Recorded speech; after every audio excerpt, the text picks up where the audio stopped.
जनतेला न्याय मिळालाच पाहिजे, वापळ्यातल्या जनतेला न्याय मिळालाच पाहिजे। ज्यांनी कुलूप तोडले त्याच्यावर गुन्हा दाखल झालाच पाहिजे, ज्यांनी कुलूप तोडले त्याच्यावर गुन्हा दाखल झालाच पाहिजे। वापळ्यातल्या ग्रामसेवक सरपंचावर कारवाई झालीच पाहिजे, वापळ्यातल्या ग्रामसेवक सरपंचावर कारवाई झालीच पाहिजे।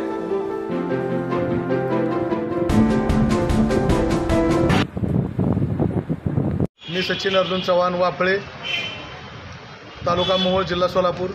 वापळे या ठिकाणी अतिक्रमण करून गाळे काढण्यात आले होते। त्या ठिकाणी संबंधित माणिक नारायण नलवडे ह्या व्यक्तीनं मी संबंधित 1.5 वर्ष झालं जिल्हा परिषदला कारवाई करा म्हणून सांगतोय, तर त्या माणसाने जे 1 वर्षापासून गाळे बांधण्याची पद्धतही चालू आहे। त्या ठिकाणी ग्रामपंचायतचे गाळे व्हावे असा माझा हेतू आहे। संबंधित पुढरेणी गावच्या सगळी जागा त्यातली हडप केलेली आहे आणि मी संबंधित BDO साहेब आणि विस्तार अधिकारी साहेब यांच्या संबंधित कॉन्टॅक्टमध्ये नेहमी आहे। त्याने गाळे काढून आता उद्घाटन करायच्या स्टेजला आहे। नंतर मी आंदोलन केलं मोहोळला मोठं, त्याच्यामध्ये पण त्यांनी मला सील ठोकलं। सील ठोकल्यानंतर माणिक नारायण नलवडे ह्या व्यक्तीने सील तोडलं।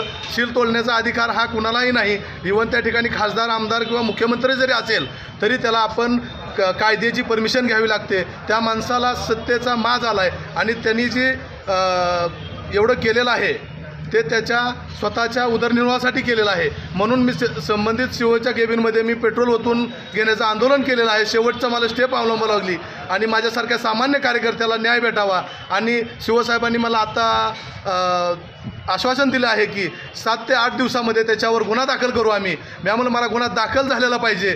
त्यांनी ग्रामसभा फक्त लावलेली आहे, फक्त माझी जाहिरातबाजी आणि प्रसिद्धीच चालू आहे नुसती, आणि मला कागदोपत्री नुसतं लिखी उत्तर देत आहेत, हा झालं, हे झालं, ते झालं।